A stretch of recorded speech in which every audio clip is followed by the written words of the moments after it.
Hello दोस्तों, इस video में हम डायनेमिक्स शुरू कर रहे हैं। डायनेमिक्स कहाँ से आया है? ये फिजिक्स की मैकेनिक्स ब्रांच से आया है। मैकेनिक्स में हम क्या स्टडी करते हैं? मोशन ऑफ मैक्रोस्कोपिक ऑब्जेक्ट, जो बड़े बड़े ऑब्जेक्ट हैं। जैसे क्वांटम मैकेनिक्स में तो हम छोटे छोटे पार्टिकल जैसे इलेक्ट्रॉन, प्रोटॉन, न्यूट्रॉन, इनकी बात करते हैं। मैक्रोस्कोपिक ऑब्जेक्ट मैकेनिक्स में उनमें मोशन स्टडी करेंगे हम। मैकेनिक्स की दो ब्रांच होती हैं, स्टैटिक्स और डायनेमिक्स। स्टैटिक्स आपने पढ़ ली होगी। स्टैटिक्स में क्या होता है? जो फोर्स होता है वो बॉडीज़ पर रेस्ट पे लगता है, उसको स्टडी करते हैं हम। जो भी जितनी फोर्स लगे बॉडी पर रेस्ट पे, वो हम स्टैटिक्स में कवर करते हैं। डायनेमिक्स में जो भी एक्शन फोर्सेस होंगे ना, वो मोशन में होंगे। डायनेमिक्स की भी आगे फर्दर ब्रांच है, काइनेमेटिक्स और काइनेटिक्स। काइनेमेटिक्स में हमें उसका रीज़न नहीं फाइंड करेंगे, हमें मोशन के कोज से कोई लेना देना नहीं होगा। उसका डिस्क्राइब मोशन को डिस्क्राइब करने वाले जो फैक्टर होंगे ना, उनकी स्टडी करेंगे। जैसे डिस्प्लेसमेंट होगा, वेलोसिटी हो गया। ये कोज ऑफ मोशन से हमें कोई रेफरेंस नहीं है इसमें, काइनेमेटिक्स में। काइनेटिक्स काइनेटिक्स में हमें जो भी मोशन का कोज है ना, उस पर काम करेंगे, उसकी स्टडी करेंगे।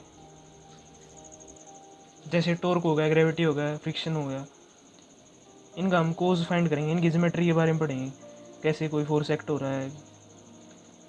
डायनेमिक्स में क्या हुआ? डायनेमिक्स में हमें मोशन, जितनी बॉडी है कोई, वो मोशन में है, उस पर जितनी फोर्स लगेंगे उनकी स्टडी करेंगे। उसकी दो ब्रांच में थी, काइनेमेटिक्स और काइनेटिक्स। इसमें तो हमें कोज ऑफ मोशन से कोई रेफरेंस नहीं है, इसमें कोज ऑफ मोशन से मतलब है। अब हम कुछ बेसिक डेफिनेशन कर लेते हैं। स्पेस क्या होता है? It is the region in which event take place. ये वह इस कोई भी रीजन, कोई भी जगह है जिसमें कोई भी इवेंट हैपन हो, कोई भी घटना हो। मैटर क्या है? Anything which occupies space and is felt by our senses. कोई भी चीज़ जो स्पेस को घेरती हो और हमारी सेंसों द्वारा महसूस की जा सके, वो मैटर है। बॉडी क्या है? Body is a limited amount of matter occupying A limited space.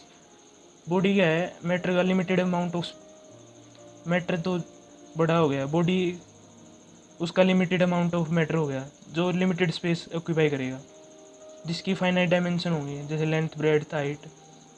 वो पार्टिकल क्या है? अब ए particle is a portion of matter which is indefinitely small in size without dimension. Particle matter का वो पोर्शन है जो बहुत स्मॉल है, इनडेफिनेटली स्मॉल, जितना आप सोच सको उससे भी छोटा, इन साइज विदाउट डायमेंशन, जिसकी कोई डायमेंशन नहीं है, जिसे मैथमेटिक्स में पॉइंट के द्वारा रिप्रेजेंट करते हैं। रिजिड बॉडी क्या है?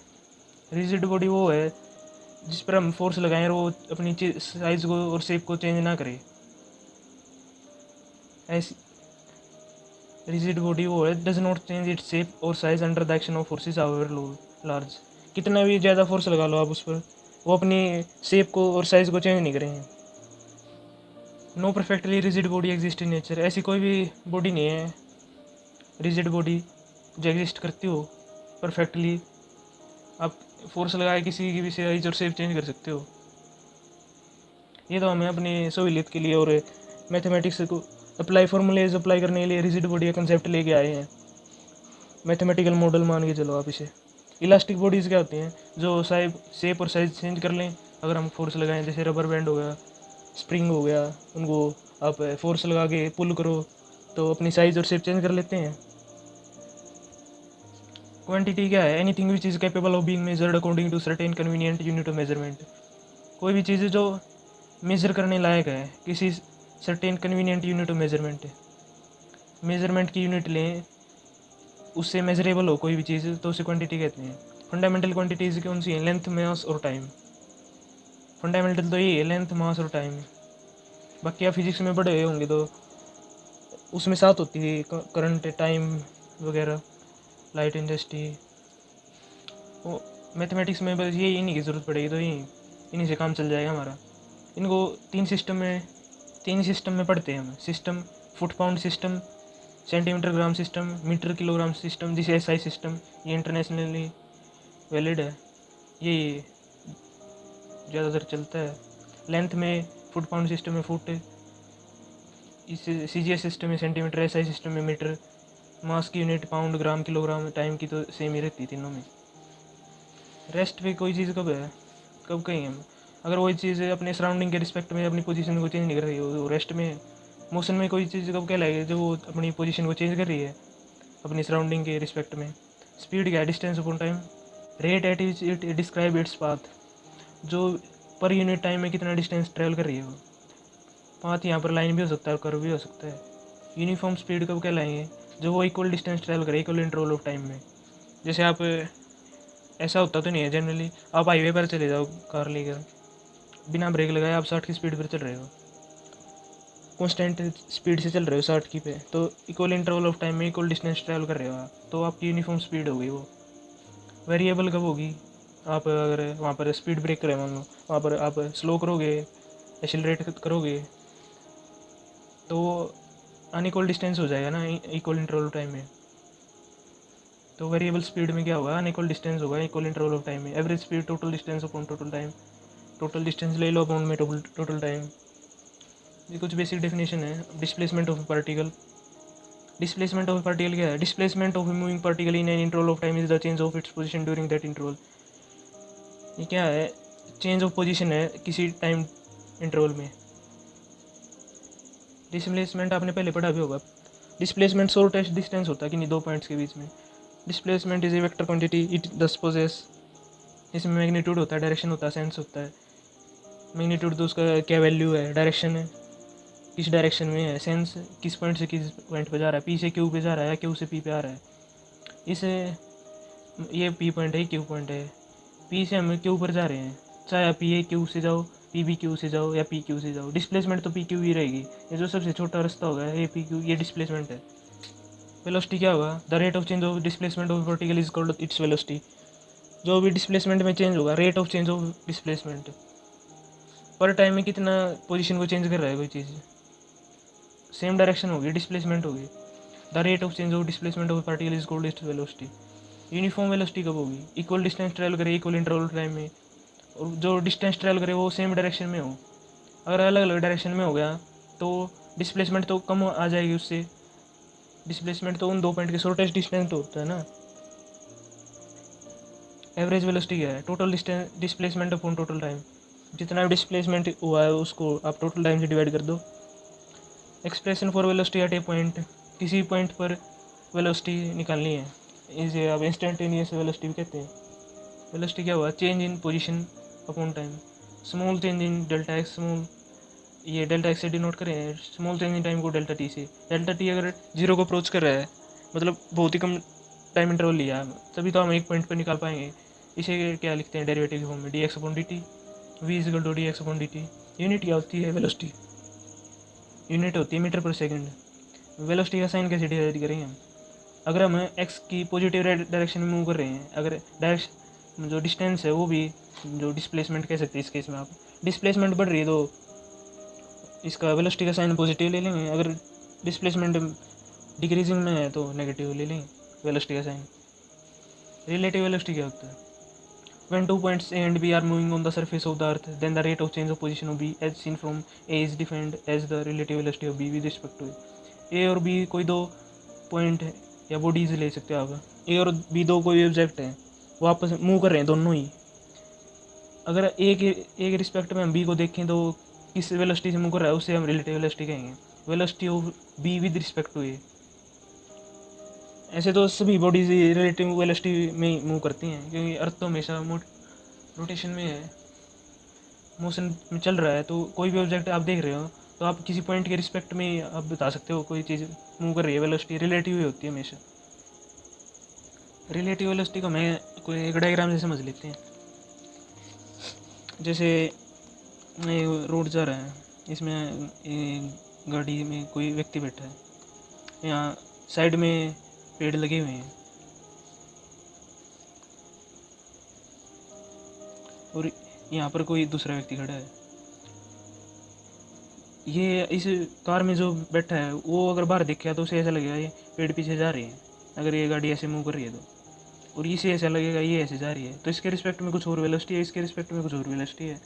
इसको तो लग रहा है ये कार मूव कर रही है, इसे लग रहा है जो ट्रीज़ हैं वो पीछे जा रहे हैं। और एक और एग्जांपल देख सकते हो आप इसके लिए, ये दो ट्रेन है मान लो, ये इस डायरेक्शन में मूव कर रही है, इस डायरेक्शन में मूव कर रही है। इसकी स्पीड कुछ 50 किलोमीटर पर आवर है, इसकी 40 किलोमीटर पर आवर है। अगर ये ऐसे क्रॉस करेंगे ना, तो इसमें जो पैसेंजर बैठे हैं उनको ये लगेगा ये तो काफ़ी ज़्यादा 90 किलोमीटर पर आवर की स्पीड से चली गई, तो उनके रिस्पेक्ट में तो बहुत ज़्यादा स्पीड हो जाएगी। अगर ये एक ही डायरेक्शन मूव कर रही होती, जैसे रोड पर ही ले लो आप, ये कार है, अगर कोई दूसरी कार इसका ओवरटेक कर रही है, इसकी स्पीड 40 थी, इसकी 45 थी, अगर इसमें जो व्यक्ति बैठा हुआ अगर वो देखेगा तो उसे लगेगा ये तो काफ़ी स्लो मूव कर रही है, क्योंकि इनकी रिलेटिव वेलोसिटी तो 5 किलोमीटर रह जाएगी पर आवर।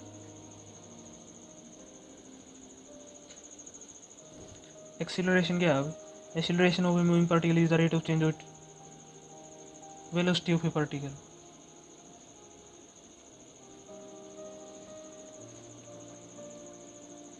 जिससे एक्सीलरेशन क्या होता है? चेंज इन वेलोसिटी होता है।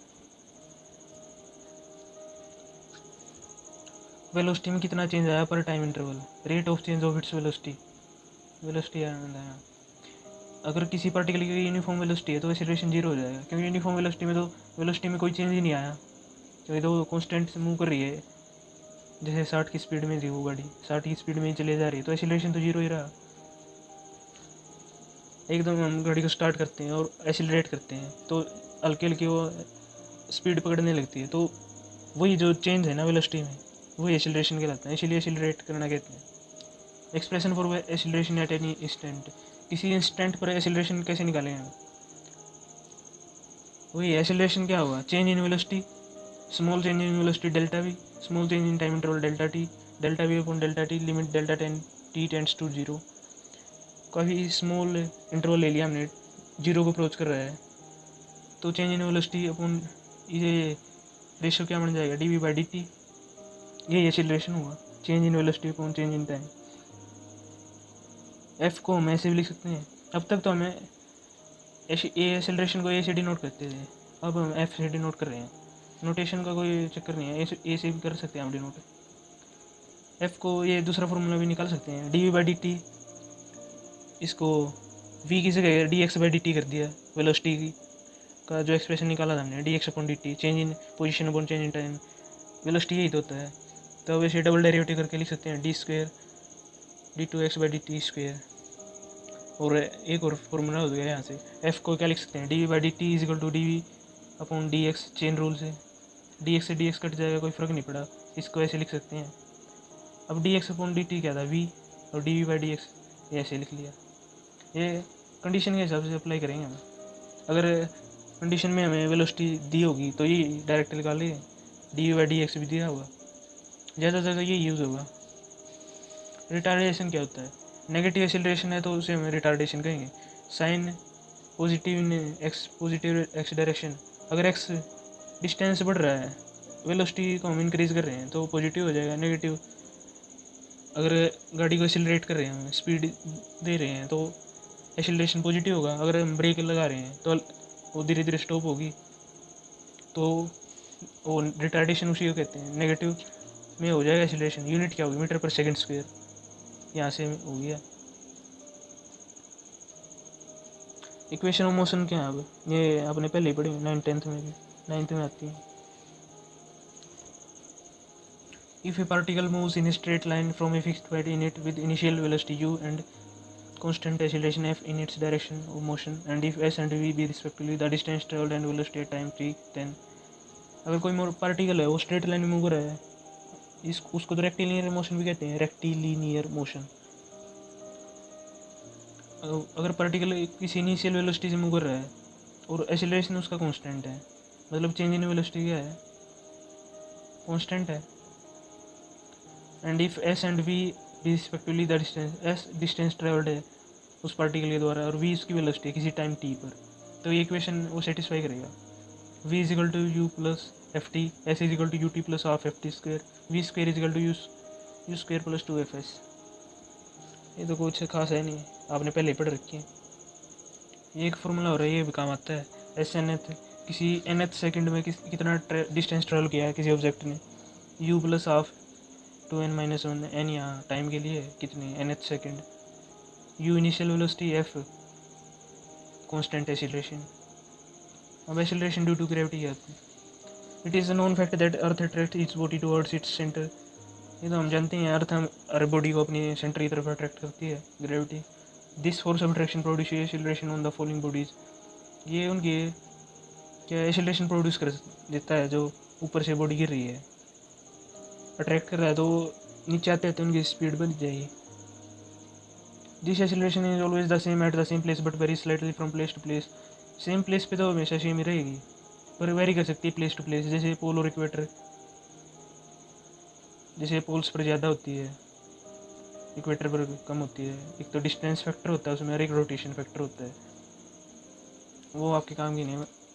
This acceleration is always the same at the same place but very slightly from place to place and is called acceleration due to gravity. इसकी value क्या estimate की है, 9.8 मीटर पर सेकंड स्क्वायर।